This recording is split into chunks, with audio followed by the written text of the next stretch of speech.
وأحسن منك لم تر قط عيني وأجمل منك لم تلد النساء خلقت مبرأ من كل عيب خلقت مبرأ من كل عيب كأنك قد خلقت كما تشاء كتاب أنزلناه إليك مبارك ليدبروا آياته وليتذكر أولو الألباب.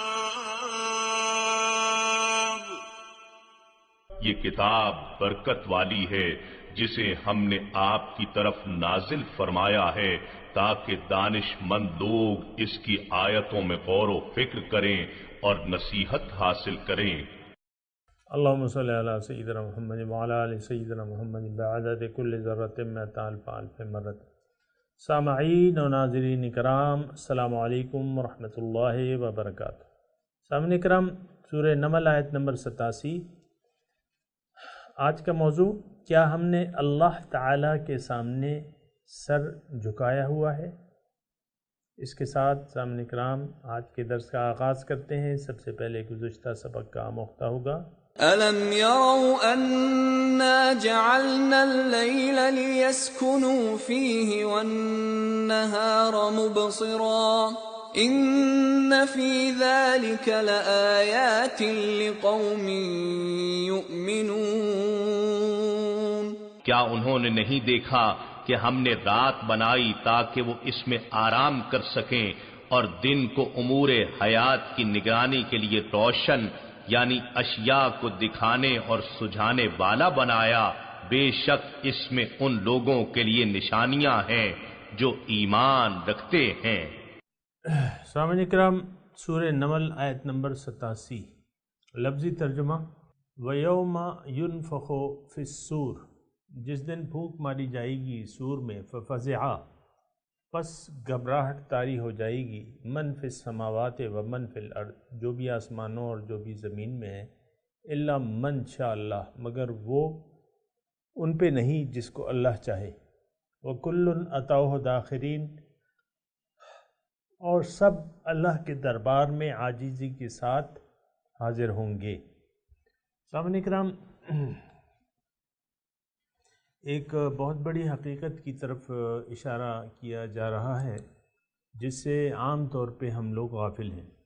اور بات تو یہ ہے کہ ہم ان باتوں کو جو یہ بیان ہو رہی ہے نا کہ پھونک ماری جائے گی یا زمین پہ زلزلہ ہو جائے گا آسمانوں پہ، اور پہاڑ جو ہے روئی کی گالوں کی طرح اڑیں گے، اور سورج جو ہے وہ مشرق سے طلوع ہوگا، یہ ساری باتیں ہمیں قصے کہانیاں معلوم ہوتی ہیں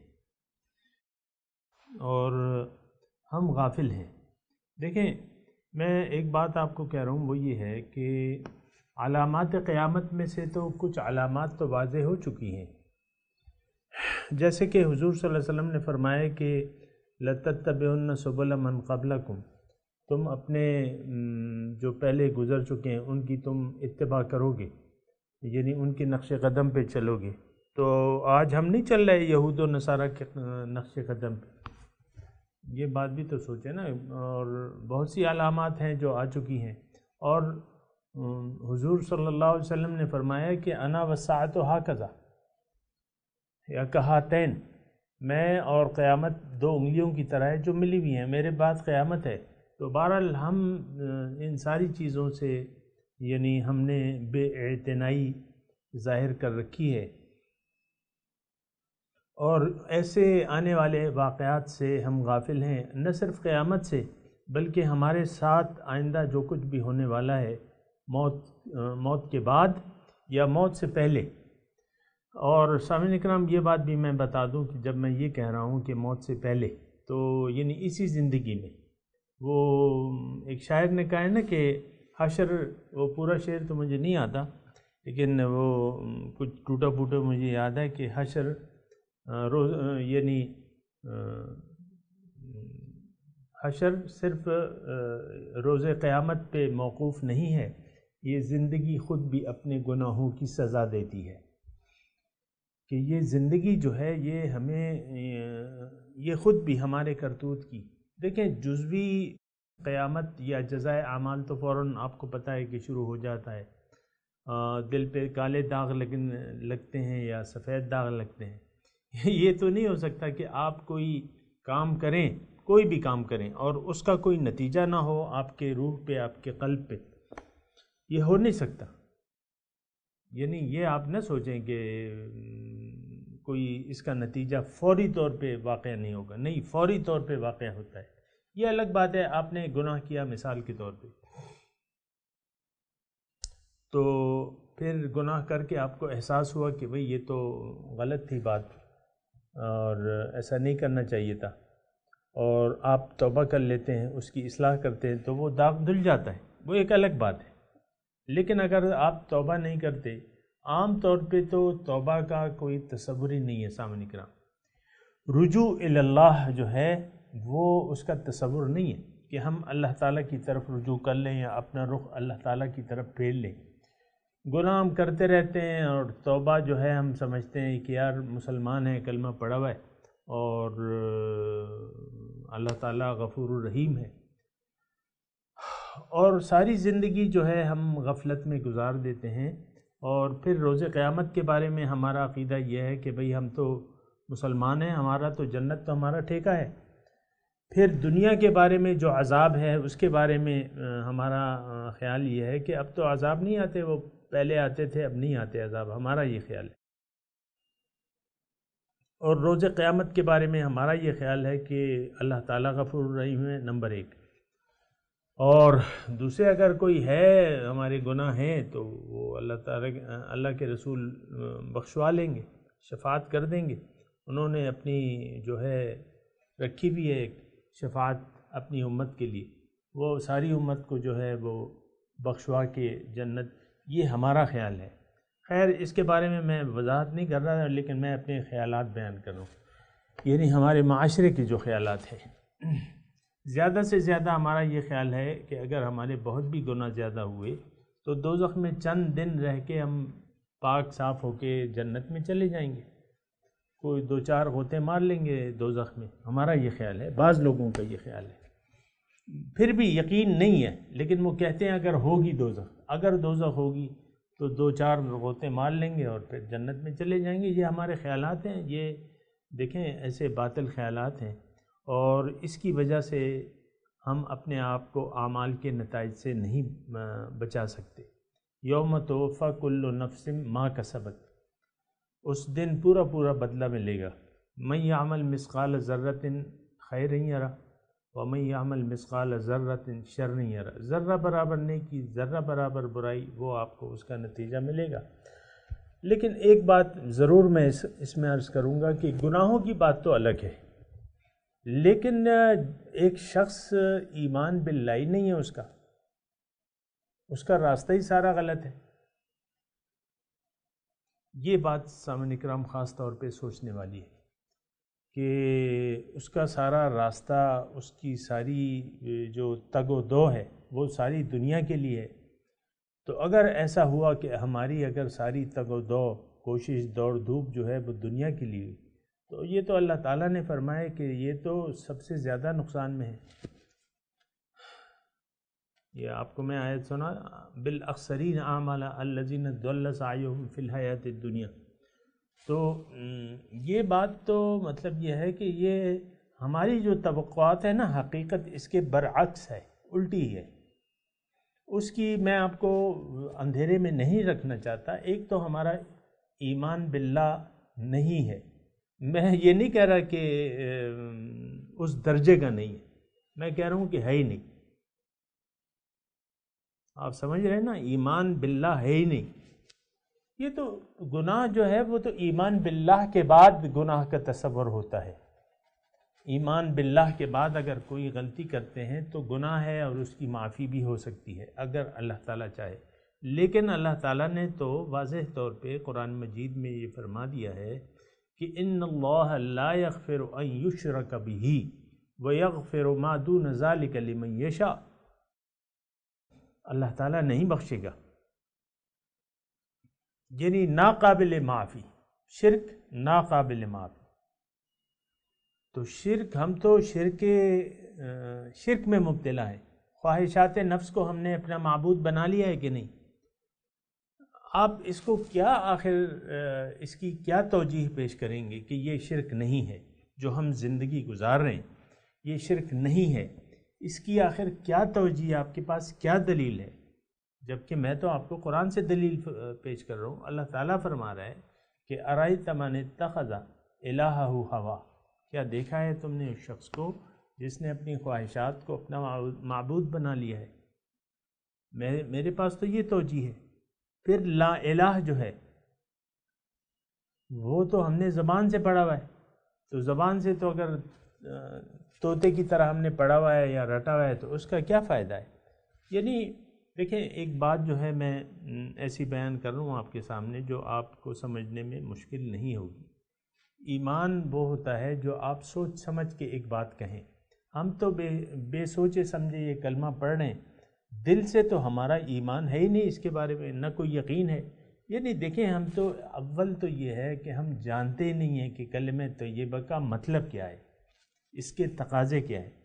تو ایمان پھر یقین تو دور کی بات ہے، ہمیں تو معنی ہی نہیں معلوم، نہ معنی معلوم ہے نہ جاننا چاہتے ہیں. یہ بات بھی ذرا غور کر لیں.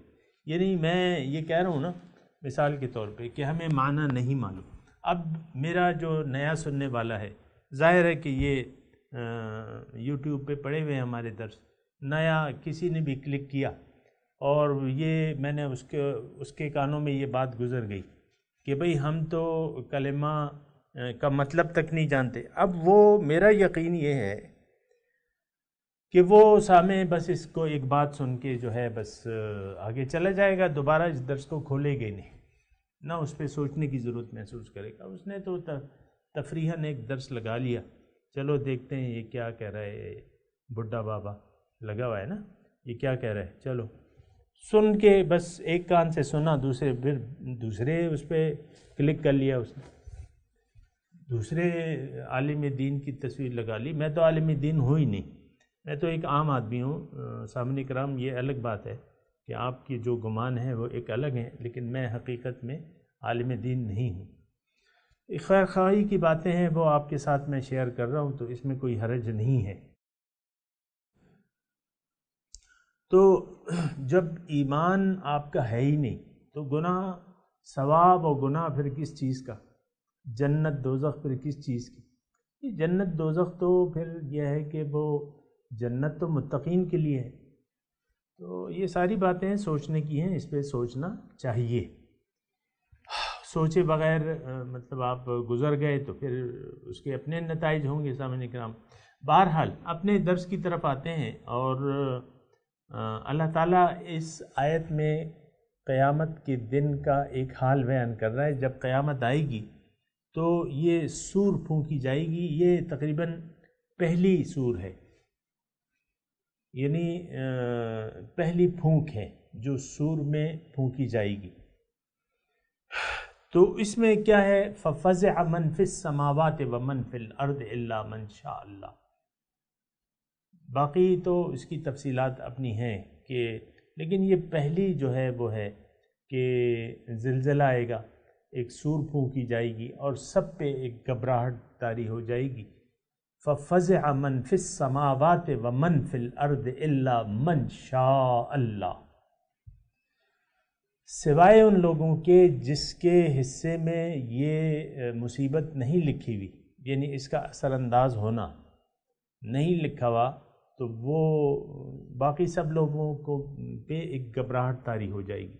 وَيَوْمَ يُنفَخُ فِي الصُّورِ، اور جس دن پھونک ماری جائے گی سور میں.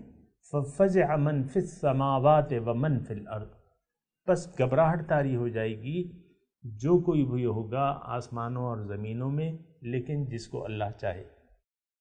اس کی تفصیل آگے آ رہی۔ وَهُم مِّن فَزَعٍ يَوْمَئِذٍ آمِنُونَ، یہ آیت نمبر 89 میں ہے کہ یہ لوگ جو ہیں وہ اس دن اس گھبراہٹ سے امن میں ہوں گے۔ بہرحال وَكُلًّا أَتَوْهُ دَاخِرِينَ، ہر ایک عاجزی کے ساتھ آئے گا۔ ظاہر ہے عاجزی اللہ تعالیٰ کو پسند ہے، اور سب سے زیادہ اللہ تعالیٰ سے ڈرنے والے سب سے زیادہ عاجزی کرنے والے ہوں گے، اور اسی طرح جن کے سر یہاں اٹھے ہوئے ہیں وہ اس دن جو ہے پھر ان کے سر جھکے ہوئے ہوں گے۔ ظاہر ہے قیامت کے دن وہ تو سر نہیں اٹھا سکیں گے۔ یہ تو یہاں مطلب یہ ہے کہ وہ حقیقت کا ادراک نہیں کر رہے کہ بھئی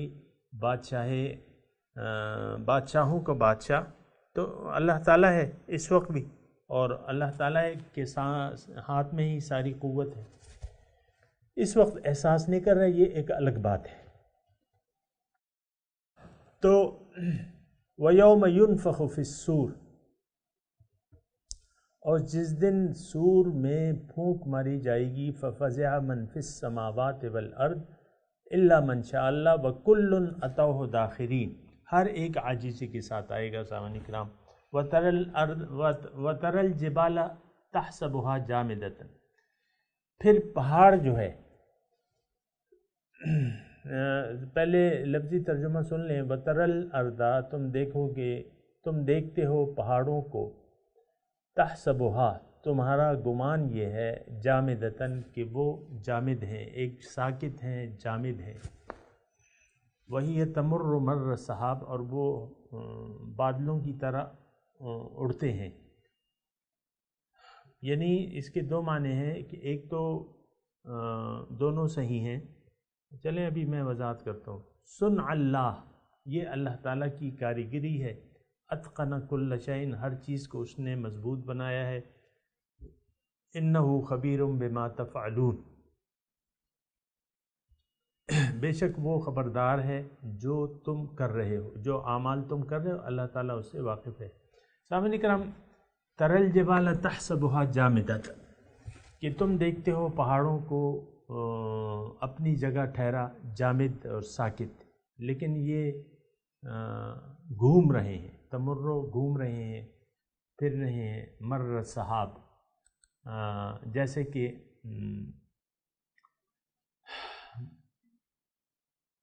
اڑ رہے ہیں، تمرو اڑ رہے ہیں جیسے کہ بادل۔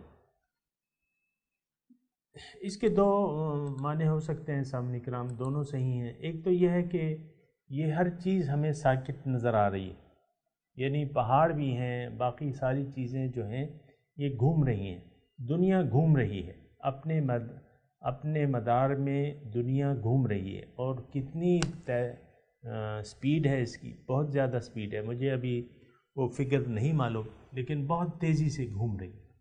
دوسرا اس کا یعنی یہ بھی پہاڑ ہمیں لگتے ہیں کہ یہ ٹھہرے ہوئے ہیں، حالانکہ یہ گھوم رہے ہیں۔ اور جو دوسرا معنی ہے سامعین کرام، یہ آخرت کے بارے میں ہے، یہ یعنی یہ اس کا معنی جو ہے آخرت کے بارے میں، کہ جب پہاڑ جو ہے بادلوں کی طرح اڑیں گے۔ بادلوں کو آپ دیکھ رہے ہیں نا، بادل بعض وقت کوئی بادل تیزی سے گھوم رہا ہے، بعض ٹھہرے ہوئے لگتے ہیں، لیکن بعض بادلوں کو تو آپ دیکھتے ہیں کہ وہ گھوم رہے ہیں، اڑ رہے ہیں، حرکت میں ہے۔ تو اسی طرح یہ پہاڑ قیامت کے دن حرکت میں آپ کو نظر آئیں گے۔ وہی تمر مر سحاب، اس میں سامعین کرام ایک تو دنیا کا معنی اگر لے لیں تو اس وقت تو یہ حقیقت ہمیں معلوم نہیں تھی، آج تو ہمیں معلوم ہو کہ دنیا گھوم رہی ہے بڑی سپیڈ سے، لیکن قیامت کے دن، یہ قیامت کے دن کا ایک نقشہ ہے اس میں، کہ یہ مضبوط پہاڑ جو ہیں یہ اپنی جگہ سے اکھڑ کے روئی کے گالوں کی طرح اڑیں گے۔ یہ اذا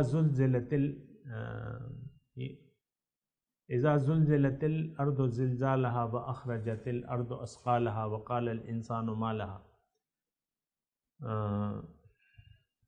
میرے خیال سے یہی ہے کہ وہ روئی کے گالوں کی طرح اڑیں گے. یہ ایک جگہ نہیں ہے، یعنی 2-3 جگہ ہے یہ مضمون. بہرحال اس میں وہ جو یعنی اپنی جگہ جو جمے ہوئے ہیں وہ چیز جو ہے اس کی مضبوطی ختم ہو جائے گی اور پھر یہ اڑنے لگیں گے. یہ اللہ کے لیے کوئی مشکل نہیں ہے سامعین کرام. یہ کسی وقت بھی اللہ تعالیٰ جب چاہے یہ ایسا ہو سکتا ہے، کیونکہ ہر چیز کے لیے ایک فارمولہ ہے، وہ فارمولہ نکل جائے تو بس کام ختم ہو جائے گا.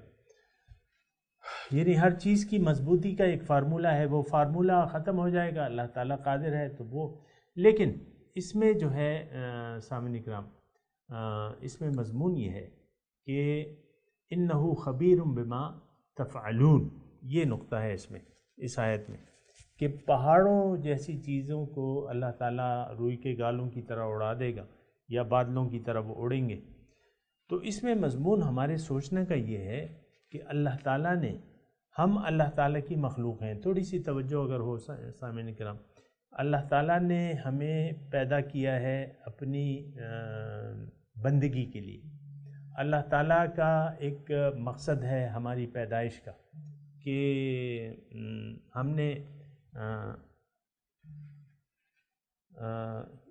ہمیں ایک مقصد کے لیے اللہ تعالیٰ نے پیدا کیا ہے. آپ سن رہے ہیں نا میری بات؟ میں دوبارہ عرض کرتا ہوں، اللہ تعالیٰ نے ہمیں ایک خاص مقصد کے لیے پیدا کیا ہے، اور وہ مقصد یہ ہے کہ ہم اس دنیا میں زندگی ایسے گزاریں کہ اس کی بدولت ہماری روحانی ترقی ہو، ہماری روحانی پرواز ہو، ہماری روح مضبوط ہو اور اللہ تعالیٰ سے ملاقات کی یہ اہل بن جائے.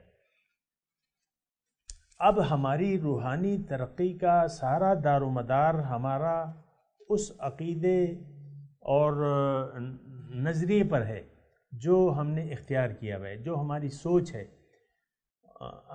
اصل میں یہاں بات ہو رہی ہے، تھوڑا سا آپ غور کریں کہ انہ خبیر بما تفعلون، کہ اللہ تعالیٰ جانتا ہے جو کچھ تم کرتے ہو، یعنی جو کچھ تم کر رہے ہو. سارا دار و مدار، سامعین کرام تھوڑی توجہ، سارا دار و مدار ہماری ترقی یا تنزل کا وہ ہمارے اعمال پہ ہے. ہمارے اعمال جو ہیں، جو بھی ہم کر رہے ہیں، نیک یا بد اعمال، وہ عکاسی کرتے ہیں ہماری اچھی یا بری سوچ کی زندگی کے بارے میں. اگر زندگی کے بارے میں ہماری نیت، سوچ، نظریہ، عقیدہ صحیح ہو جائے تو اس سے اچھے اعمال جنم لیں گے. لیکن اگر ہماری نیت خراب ہو جائے دنیا میں رہنے کی، آخرت کے بجائے دنیا نیت بن جائے اور دنیا ہی کے لیے ساری ہم کوششیں کرنے لگیں، پھر یہ ہے کہ ہمارے تمام اعمال جو ہیں وہ پھر ضائع ہو جائیں گے. کیونکہ انما الاعمال بالنیات، یہ میں بات دوبارہ وضاحت سے کہہ رہا ہوں کہ اگر عام طور پہ ہم کچھ مخلوط سی زندگی گزار رہے ہیں، کچھ اعمال ہمارے بظاہر اچھے ہیں، نماز ہے، روزہ ہے، زکوٰۃ ہے، حج ہے، یہ ہم کر رہے ہیں اس کے ساتھ، لیکن نیت ہماری خراب ہے. نیت کیا ہے؟ دنیا داری کی ہے، دنیا کی ہے، دنیا کی کامیابی کو ہم اصل کامیابی سمجھ لیتے ہیں. تو پھر یہ ہے کہ پھر ایسا ہوتا ہے کہ ہماری جب نیت خراب ہو گئی، پھر وہ نیک اعمال بھی ختم ہو جاتے ہیں، اس کی حیثیت ختم ہو جاتی ہے، کیونکہ سوچ نیت میں فرق آ گیا، نیت خراب ہو گئی، نیت غلط ہو گئی. تو اگر غلط نیت کر کے ہم زندگی کے کاموں کو انجام دیں گے، چاہے کہ اس میں بہت ہی اچھے اعمال بظاہر اچھے نظر آنے والے اعمال ہی کیوں نہ شامل ہوں، لیکن وہ بھی بربادی کا شکار ہو جائیں گے کیونکہ نیت آپ کی خراب ہوگی. تو بہرحال اب خلاصہ کلام یہ ہے سامعین کرام کہ ہماری کامیابی اور ناکامی کا سارا دار و مدار جو ہے نیت پر ہے، اور سارا کامیابی کا دار و مدار اچھے اعمال پر ہے. اچھے اعمال جنم لیتے ہیں اچھے نظریے اور اچھے یقین سے، اور اعمال ہی ضروری ہیں، یعنی آخرت میں کامیابی کے لیے اچھے اعمال ضروری ہیں. تو اب اچھے اعمال تو ہم کر نہیں رہے، جبکہ کامیابی کا دار و مدار اچھے اعمال پہ ہے، اور یا کامیابی کا دار و مدار یعنی منظور شدہ نیک اعمال پہ ہے، تو اللہ تعالیٰ یہاں فرما رہا ہے کہ دیکھو جو کچھ تم کر رہے ہو اس سے میں واقف ہوں، خبردار ہوں، بما تفعلون، جو تم کر رہے ہو اس سے میں مجھے پتہ ہے کہ تم کیا کر رہے ہو اور کیوں کر رہے ہو اور کس لیے کیے۔ تو اس میں مضمون یہ ہے کہ تم دیکھو اپنی نیت کو درست کر لو، دنیا میں زندگی گزارنے کی نیت آخرت کو بنا لو، اللہ کی طرف رخ پھیر لو، اللہ کے راستے پر صراط مستقیم پر گامزن ہو جاؤ، اللہ کی ہدایت کی روشنی میں قرآن اور حضور صلی اللہ علیہ وسلم کی اسوہ حسنہ کے مطابق قرآن پر عمل کرو، حضور کے طریقے کے مطابق، اور تو پھر اب جو کچھ تم کرو گے اللہ تعالیٰ تمہاری نیتوں سے واقف ہے، تمہیں تمہاری نیتوں کے مطابق اجر دیا جائے گا۔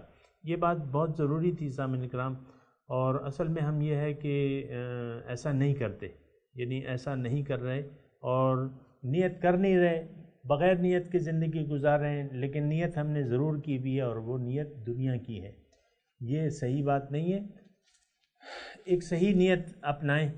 خلاصہ کلام یہ ہے کہ ایک صحیح نیت بنا لیں، زندگی گزارنے کی دنیا میں ایک صحیح نیت اپنا لیں، صحیح نیت بنا لیں، اور پھر اس نیت کے تحت آپ زندگی گزاریں، انشاءاللہ کامیابی آپ کے قدم چومے گی۔ میں تلاوت کرتا ہوں، میرے ساتھ دہرائیے۔ اعوذ باللہ من الشیطان الرجیم، بسم اللہ الرحمن الرحیم۔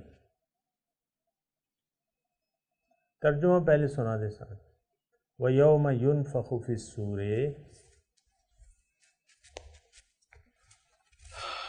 اور جس دن سور میں پھونک ماری جائے گی، فَفَزِعَ مَن فِي السَّمَاوَاتِ وَمَن فِي الْأَرْضِ،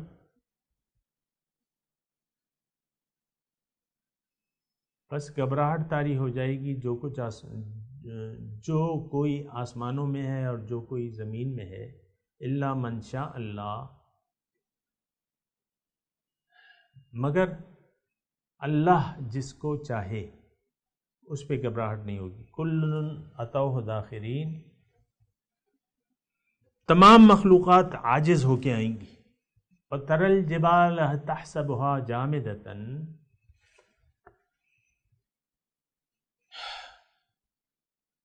اور تم دیکھتے ہو پہاڑوں کو، گمان کرتے ہو کہ یہ جامد ہیں، ساکت ہیں، ٹھہرے ہوئے ہیں۔ وَهِيَ تَمُرُّ مَرَّ السَّحَابِ، قیامت کے دن یہ بادلوں کی طرح اڑیں گے۔ صُنْعَ اللَّهِ الَّتِي أَتْقَنَ كُلَّ شَيْءٍ،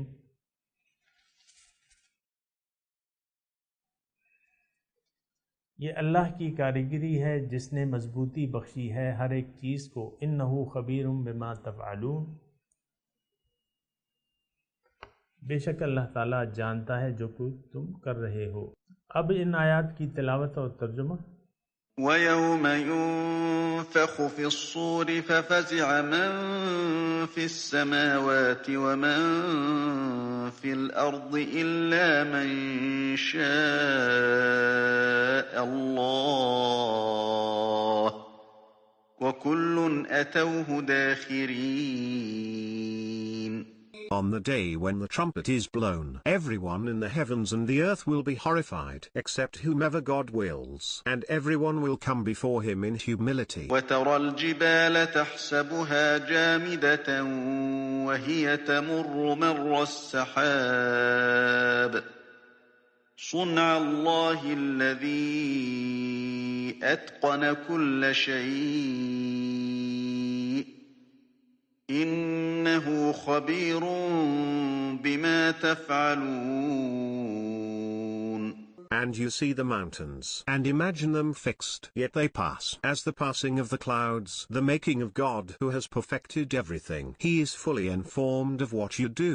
سامعین کرام، اس کے ساتھ ہی آج کے درس کا وقت اختتام کو پہنچا۔ اگلے درس میں انشاءاللہ ملاقات ہوگی۔ وآخر دعوانا ان الحمدللہ رب العالمین، والسلام علیکم ورحمۃ اللہ وبرکاتہ۔